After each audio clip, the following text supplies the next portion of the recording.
So, Assalamualaikum semua. Hello everyone. So, nama saya Raja Fariza bin Najib Razif, tahun 3 uh, pelajar perubatan, ingin membentangkan tentang modul 2 jenis-jenis isukan daripada grup Pop-Up Girl.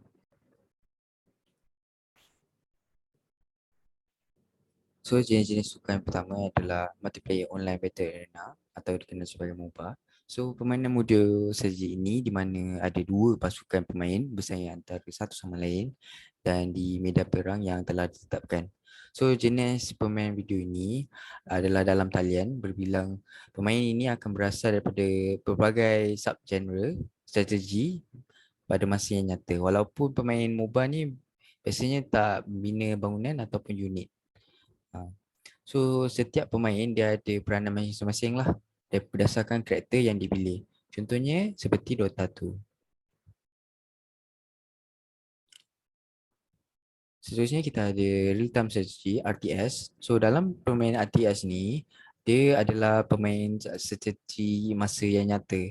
So setiap peserta meletakkan satu struktur dan menggerakkan banyak unit di bawah kawalan yang tidak langsung kepada mereka untuk lindungkan satu kawasan peta atau musnahkan aset lawan mereka. So dalam permainan RTS ni biasanya adalah kemungkinan untuk mencipta satu unit atau struktur tambahan satu bangunan. Biasanya benda bangunan ni dihadkan oleh keperluan belanja kan. Uh, yang kumpulan dibelanjakan ni daripada sumber yang kita kumpul juga. Player tu kumpul, pemain tu yang kumpul.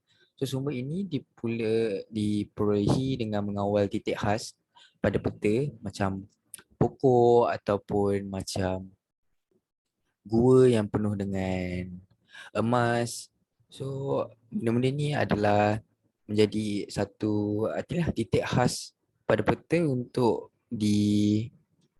digunakan untuk menjadikan barang untuk belanja, sumber untuk belanja. So lebih khusus lagi pemain typical genre RTS ni akan menampilkan pengumpulan sumber, ada pembinaan asas, so pembangunan teknologi dalam permainan itu sendiri dan kawalan tidak langsung ke atas unit untuk memusnahkan aset lawan ataupun mengawal kawasan peta. Contohnya seperti Warcraft. Seterusnya kita ada FPS, First Person Shooter, seperti semua orang tahu. So First Person Shooter ni yang berpusat pada senjata dan pertempuran berasaskan pada senjata lain dalam perspektif orang pertama. Kalau perspektif orang ketiga ni akan nampak sekali dengan karakter yang kita main tu sekali. So perspektif orang pertama ni macam mana kita nampak in real life. Dalam masa kita nampak yang macam kita nampak sekarang. So bergantung pada sudut penglihatan orang. So mereka pemain ni berbeza pada penembak orang ketiga kerana penembak orang ketiga boleh tengok watak yang dikawal ni. Yang ni kita tak boleh tengok watak yang kita kawal, tapi kita boleh tengok tangan kita dan kita boleh tengok senjata kita. So fokus reka bentuk utama adalah untuk pertempuran. Terutamanya kalau melibatkan senjata api atau jenis senjata jarak jauh lah. Contoh seperti Counter Strike, Mobile Offensive. So sebenarnya kita ada player versus player. So ini adalah konflik interaktif daripada perbilang pemain dalam banyak permainan. So ini berbeza dengan permainan yang dimain pemain saling berlawan atau pemain yang di gawal komputer yang dirujuk sebagai pemain lawan persekitaran ataupun NPC, non-playable character. So kiranya player versus player ni kita akan bertemu dengan pemain yang lain, pemain yang betul dan bukan komputer.